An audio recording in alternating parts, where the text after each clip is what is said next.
a notícia que eu quero dar a vocês aqui em primeira mão no 4x4 é que eu tive o privilégio de ser chamado, mais uma vez, para testemunhar dentro do Congresso dos Estados Unidos a respeito do Alexandre de Moraes. E aí, se você me permite, eu vou dar um furo aqui no ar. Olavo é do Carvalho, melhor canal de corte do YouTube. Ei, se você gosta do que eu faço, pensa nisso. Esse conteúdo só existe porque tem gente ajudando a manter. Com pouco mais de $5 por mês, você também pode contribuir. Acesse www.paulofigueiredoshow.com/apoia, use o cupom da descrição e já fica o meu obrigado.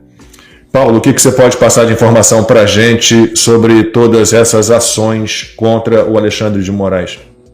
Algumas coisas. A Ana falou muitas coisas muito importantes. Realmente são algumas frentes que seguem contra o Alexandre. Você tem uma primeira frente que começou com essa legislação da Maria Salazar com o Darrell Issa, que era o No Censorship on Our Shores Act, que acabou se tornando uma política oficial do Poder Executivo há cerca de um mês.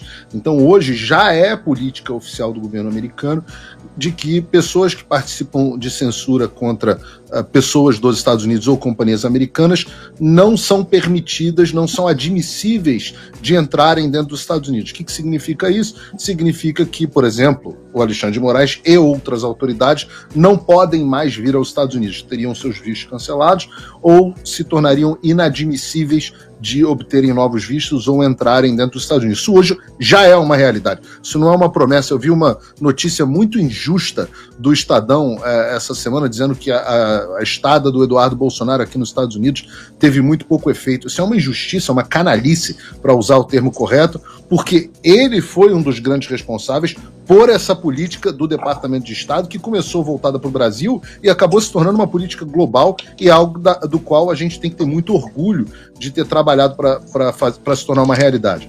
Uma segunda frente são as sanções financeiras ao Alexandre de Moraes, num primeiro momento, e num segundo momento, possivelmente, aos seus aliados e apoiadores. Isso aconteceria ou pela Lei Magnitsky ou pelo IEPA, que é o International Emergency Economic Powers Act, que é uma lei que dá ao presidente dos Estados Unidos o poder de tomar as mesmas medidas de sanção financeira contra pessoas que gerem emergências econômicas dentro dos Estados Unidos, como, por exemplo, alguém que ataque as companhias de Big Tech americana ou alguém que ataque indivíduos dos Estados Unidos vindo de fora, o que se conecta com uma terceira frente. E aí, se você me permite, eu vou dar um furo aqui no ar. Essa frente do que trata a ação do Rumble tem a ver com um assunto específico, que é a ação do Alexandre de Moraes fora da fronteira do Brasil, fora do limite de jurisdição do Xandaquistão. Então, o Alexandre de Moraes tem tomado muitas decisões que afetam empresas fora dos Estados Unidos. No caso do Rumble, ele mandou bloquear a conta do Alan dos Santos globalmente, incluindo nos Estados Unidos, mandou congelar pagamentos feitos ao Alan dos Santos, inclusive nos Estados Unidos, e mandou, inclusive, que o Rumble divulgasse informações, endereço IP, informações de cadastro do Alan dos Santos aqui nos Estados Unidos. Isso foi objeto da ação, é o objeto da ação do Rumble contra o Alexandre de Moraes na justiça americana, mas também é objeto de algo que é tratado como repressão transnacional, que é algo que que é um assunto central de uma lei bipartidária que está em curso dentro dos Estados Unidos. E a notícia que eu quero dar a vocês é que o Congresso dos Estados Unidos convocou uma audiência na Comissão de Direitos Humanos para terça-feira, para tratar especificamente deste assunto de repressão transnacional. É uma primeira audiência que vai acontecer na Comissão de Direitos Humanos para tratar especificamente desse tema, incluindo o Brasil. E a notícia que eu quero dar a vocês aqui em primeira mão no 4x4 é que eu tive o privilégio de ser chamado, mais uma vez, para testemunhar dentro do Congresso dos Estados Unidos a respeito do Alexandre de Moraes. E eu já preparei aqui o meu discurso ao longo do final de semana e vou historiar um pouco de como o Alexandre de Moraes tem perseguido indivíduos dentro dos Estados Unidos, companhias dos Estados Unidos, e tem utilizado companhias americanas, no caso as Big Techs, para perseguir indivíduos no mundo inteiro. É um assunto muito sério, que tem consequências com apoio bipartidário, e eu diria que talvez seja uma das maiores vulnerabilidades do Alexandre de Moraes. Posto tudo isso, qual o objetivo do trabalho aqui nos Estados Unidos, como bem colocou a Ana? Olha, eu posso dizer para vocês que a Lei Magnitsky está pronta. Ela foi aprovada em todos os órgãos do governo americano, foi aprovado no National Security Council, no Departamento de Tesouro, no White House Counsel's Office, no Office of Legal Counsel, foi aprovada no National Security Council, no Domestic Policy Council, no Departamento de Estado. Todo o trabalho burocrático foi concluído. Hoje, o texto pronto está na mesa do Marco Rubio. Foi entregue para ele, era para ter sido entregue na quinta-feira passada, semana passada, acabou sendo entregue para ele no domingo dessa última semana, ou seja, exatamente há uma semana atrás. O que aconteceu nesse processo? Ora, é impossível tratar de qualquer outro assunto dentro da Casa Branca que não seja Irã. Então, no final das contas, o que a gente tem que torcer aqui? A gente tem que orar para que o Brasil ganhe um segundinho da atenção do Marco Rubio e do presidente Trump. Marco Rubio, que já se manifestou em privado, posso dizer isso, mas também publicamente favoravelmente às sanções contra o Alexandre de Moraes. Então a gente está muito perto. Qual é o próximo passo disso? Como bem colocou a Ana, no final das contas a gente está tentando dar um leverage, como a gente diz aqui, né? Uma ficha, um ponto de negociação para que os políticos brasileiros saiam do corner. Mas no final das contas, vai ser a sociedade brasileira indo às ruas na semana que vem, a classe política fazendo força dentro do Congresso, que vai resolver o problema do Brasil. Né? Não esperem que o Donald Trump mande um B-2 Spirits bombardear a casa do Alexandre de Moraes ou o porta-aviões do Lago Paranoá.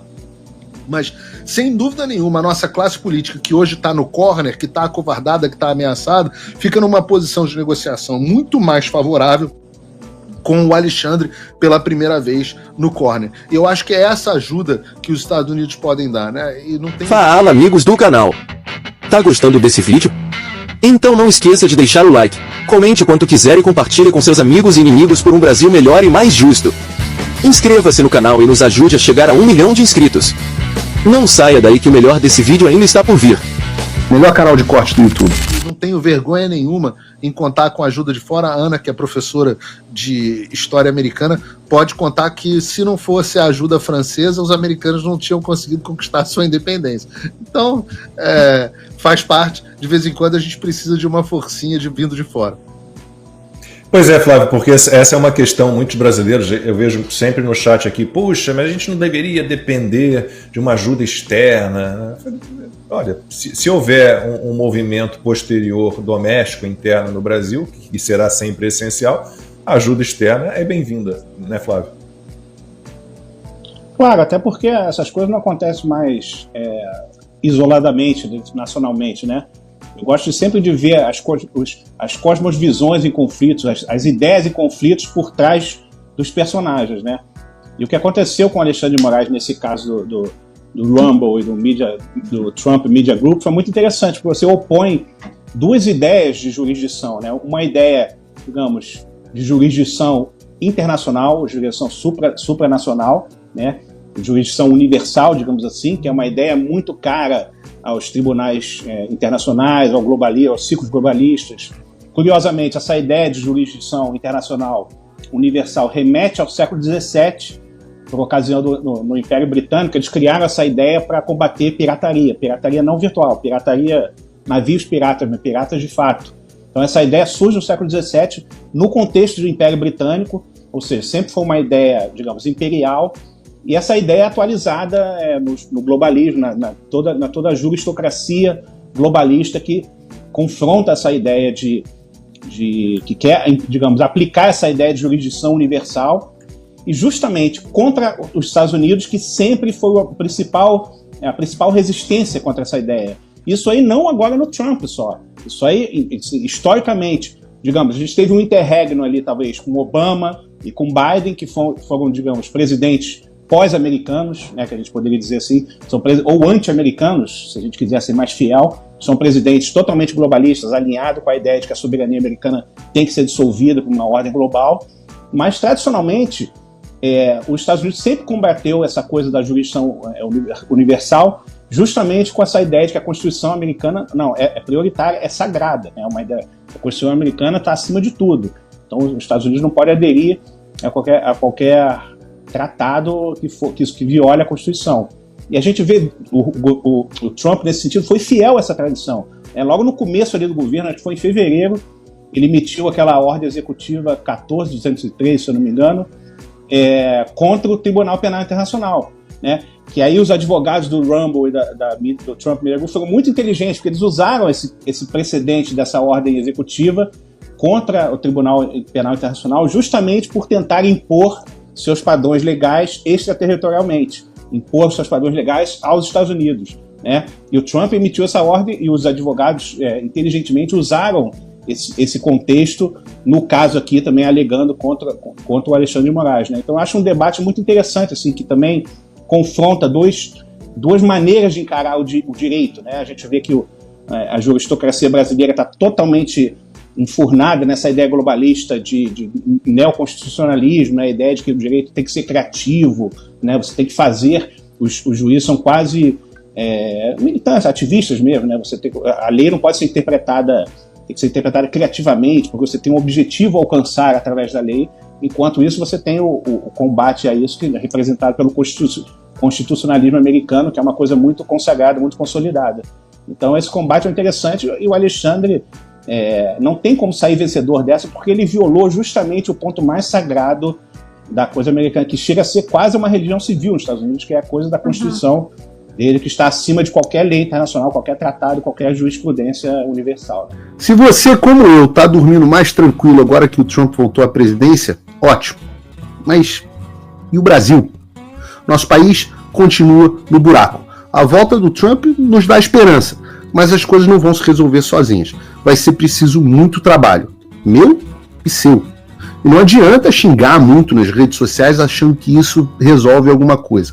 Não tem salvador da pátria. Não tem um político que vai resolver por você. A responsabilidade é sua. Eu larguei tudo para me dedicar a isso. E você? Como você pode ajudar sem abandonar as suas obrigações? Simples. Apoie quem está na linha de frente. Sem isso, esse trabalho simplesmente não continua. Acesse www.paulofigueiredoshow.com/apoie e com a partir de $5 por mês, garanta que isso siga em frente. Se puder ir além, torne-se meu patrono Gold e participe do meu grupo privado e ajude a definir as minhas próximas pautas. A diferença entre vencer e perder está na ação. Durma tranquilo, sabendo que você fez a sua parte.